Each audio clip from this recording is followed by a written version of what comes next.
वर्णानाम् अर्थसंघानां रसानां छन्दसामपि मंगलानां च कर्तारौ वंदे वाणी विनायकौ।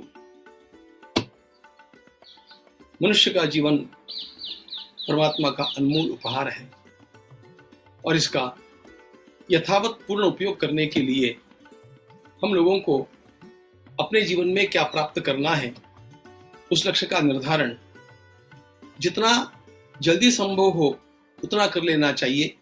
इसे हमने देखा। लक्ष्य का निर्धारण करते समय हमें एक बात का बहुत सावधानी से ध्यान रखने की आवश्यकता है। यह लक्ष्य हमारी स्वाभाविक रुचि के अनुसार होना चाहिए।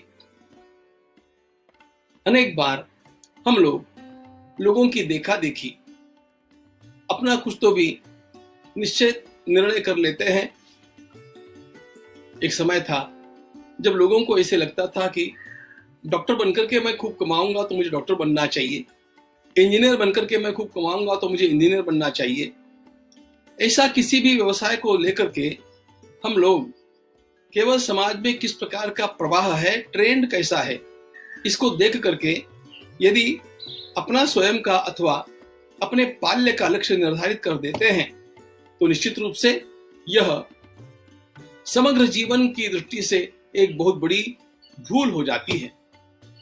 मनुष्य को चाहिए कि वह अपने जीवन का लक्ष्य निर्धारित करते समय अपनी स्वभावगत रुचि क्या है इसका सबसे अधिक ध्यान रखें, क्योंकि हर व्यक्ति कोई स्वतंत्र रूप से नया निर्माण नहीं होता है।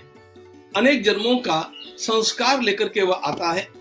बाल्यकाल में भी उसके ऊपर कुछ संस्कार हो जाते हैं, उसके अनुसार किसी विशिष्ट कार्य में उसकी अधिक रुचि होती है और उस रुचि के अनुकूल यदि उसके जीवन का लक्ष्य निर्धारित हो गया तो निश्चित रूप से वह बहुत कम समय में बहुत बड़ा यश प्राप्त कर सकता है। यह बात निश्चित है। अनेक बार हम लोग यह करते नहीं और इसके कारण आगे चल करके अनेक बार पश्चाताप भी करना पड़ता है। भगवत गीता ने यह बात अत्यंत महत्वपूर्ण रीति से हमारे सामने रखी है। भगवत गीता में स्वधर्म शब्द जो आता है वह मेरे स्वयं के गुणधर्म क्या है, what are my own intrinsic properties, मेरी स्वयं की रुचि क्या है, मैं उसको देख करके उन मेरे स्वभावगत प्रवृत्तियों को देख करके मेरे लक्ष्य का निर्धारण करूं, वह मेरे लिए स्वधर्म होता है। अनेक बार दूसरों की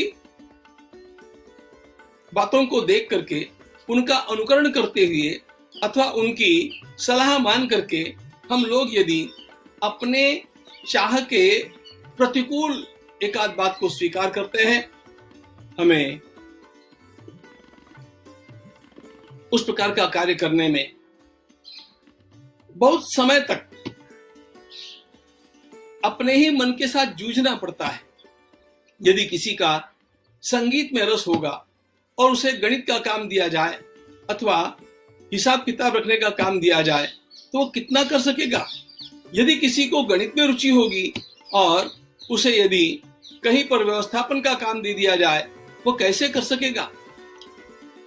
हमारा अंतःकरण अनेक संस्कारों से भरा हुआ होता है और इन्हीं संस्कारों के अनुसार अपनी रुचि भी निर्धारित होती है। इसलिए उत्तम बात तो यही होगी कि हम अपनी रुचि को, स्वभावगत प्रवृत्तियों को देख करके उसके अनुसार लक्ष्य का निर्धारण करें। प्राचीन भारतीय विद्याओं में यह एप्टीट्यूड टेस्ट बहुत महत्वपूर्ण मानी जाती थी।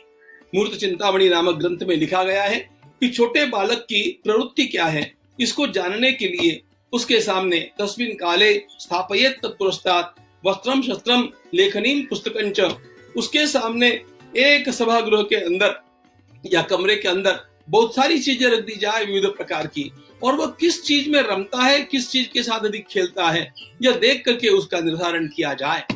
आपको पता होगा पांडव वास्तव में क्षत्रिय है कि जैसा कि उन्होंने उस समय वनवास में वेश बनाया था जब वे भूमिगत थे, वे ब्राह्मण है कि क्षत्रिय है, इसको जानने के लिए महाराज द्रुपद ने भी इसी प्रकार से उनकी परीक्षा की थी और उनकी परीक्षा से उनका निर्धारण कर दिया था कि ये यद्यपि ब्राह्मण वेश में है, ये मूल में क्षत्रिय है।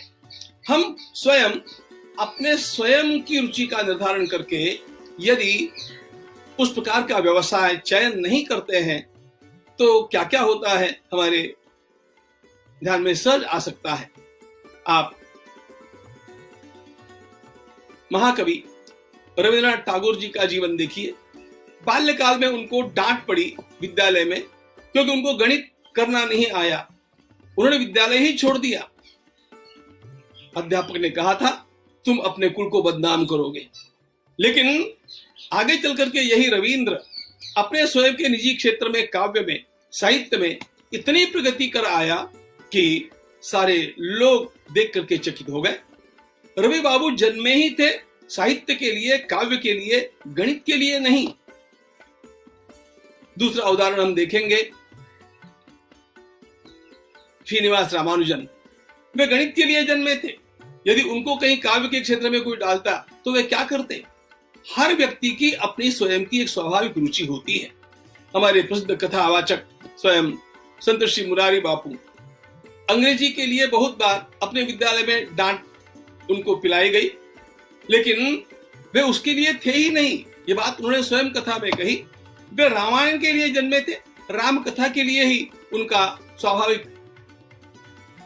रुचियों का प्रवाह था और इसीलिए उसी में उन्होंने यश पाया। मनुष्य को चाहिए कि वह अपने भीतर के स्वधर्म को पहचाने। राल्फ वाल्डो इमर्सन ने इसी को कहा है self respect. You must respect your own self. आप किस बात के लिए जन्मे हैं इसको पहले जानो और फिर वहीं पर एकाग्र हो जाओ तो आपके द्वारा किया जाने वाला कार्य बहुत अच्छी तरह से आप संपादित कर सकते हैं। मेरे एक साथी जो आज बड़े प्रसिद्ध फ्लूट वादक है, बंसी वादक है, अमर ओक उनका नाम है, शायद वे भी इस बात को सुनेंगे। मेरे साथ चर्चा करते हुए उन्होंने कहा कि मैं कंप्यूटर के क्षेत्र में काम करना चाहता हूं। मैंने कहा बिल्कुल मत करो, तुम उसके लिए जन्मे नहीं हो, वंशी वादन के लिए तुम्हारा जन्म है। मेरी बात अनसुनी करके उन्होंने प्रयास किया। 2-3 वर्ष उन्होंने फालतू के उस कंप्यूटर के क्षेत्र में गंवाए और बाद में आज पुनः वे वंशी वादन के क्षेत्र में अत्यंत बड़ा यश प्राप्त कर रहे हैं और एक अंतरराष्ट्रीय स्तर के वंशी वादक वे लगभग बन चुके हैं। मनुष्य को यह जानना चाहिए कि मैं किस लिए जन्मा हूं और यह जानने की एक सीधी बात है। जब मैं अकेला होता हूं, एकांत में होता हूं, तो मुझे क्या करना अच्छा लगता है, मेरा मन किस बात में रमता है। मेरा मन जिस बात में रमता हो वही क्षेत्र में चुनूं तो मैं उस क्षेत्र में बिना किसी प्रकार की थकान का अनुभव किए हुए दिन भर और रात भर भी काम करता रहूं तो मुझे कोई उकताहट नहीं होती है। यदि मेरी रुचि का क्षेत्र मुझे नहीं मिला तो थोड़े परिश्रम में मुझे उकताहट हो जाती है। मेरे क्षेत्र में मैं स्वयं यश बहुत जल्दी अर्जित कर सकता हूं और यदि मेरी रुचि का क्षेत्र नहीं मिला तो उसमें यश अर्जित करना मेरे लिए बहुत दूभर हो जाता है। और इसलिए अपने लक्ष्य का निर्धारण करते समय व्यक्ति को स्वयं को अथवा उसके पालकों को चाहिए कि उसकी रुचि को जान करके अपनी रुचि उसके ऊपर न थोपते हुए स्वतंत्र रूप से उसे चयन करने दें। कोई चित्रकारिता के लिए ही जन्मा हुआ होता है। मैंने ऐसे बालक देखे जो 4-5 वर्ष की अवस्था में इतने सुंदर चित्र अंकित करते हैं। मैंने छोटे छोटे बालक देखे जो इतना सुंदर तबला बजाते हैं जो जिस प्रकार का बजाना बड़े बड़े लोगों के लिए भी कठिन हो जाता है। ये सब क्यों होता है? हमारी भारतीय परंपरा यह मानती है और जानती है कि हम अनेक जन्मों के संस्कार लेकर के आते हैं और इसीलिए हमारे भीतर के उन्हीं संस्कारों का उपयोग करते हुए यदि हमें उसी क्षेत्र में डाला गया तो हम कम समय में कम शक्ति का अपव्यय करते हुए अधिक यश अर्जित कर सकते हैं। सभी महापुरुषों का इतिहास यही है। अब एक बात और भी है कि यदि बचपन में हम इस काम को नहीं कर पाए तो फिर हमें क्या करना चाहिए।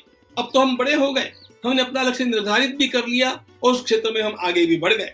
कोई बात नहीं, ऐसी अवस्था में मनुष्य को चाहिए कि जिस क्षेत्र का मैंने चयन किया है उस क्षेत्र के साथ मैं निष्ठा के साथ लगा रहूं। लोकमान्य तिलक वास्तव में गणित के प्रेमी थे। उनसे पूछा गया कि आप स्वराज्य मिल गया तो क्या करेंगे। उन्होंने कहा कि स्वराज्य यदि कल मिलता है तो मैं परसों फर्ग्यूसन कॉलेज में जाकर के गणित पढ़ाऊंगा। वे गणित के ऐसे प्रेमी थे, लेकिन आपद धर्म के रूप में स्वराज्य के लिए संघर्ष करना उन्होंने स्वीकार किया, और वह भी काम उन्होंने इतने समर्पण के साथ किया कि the father of Indian unrest कहला करके उन्होंने सारे देश में सर्वोच्च नेतृत्व प्राप्त कर लिया। तो यदि मैं अपनी रुचि का कार्य चुनता हूं तब तो वह अत्यंत वेग से प्रगति करूंगा ही।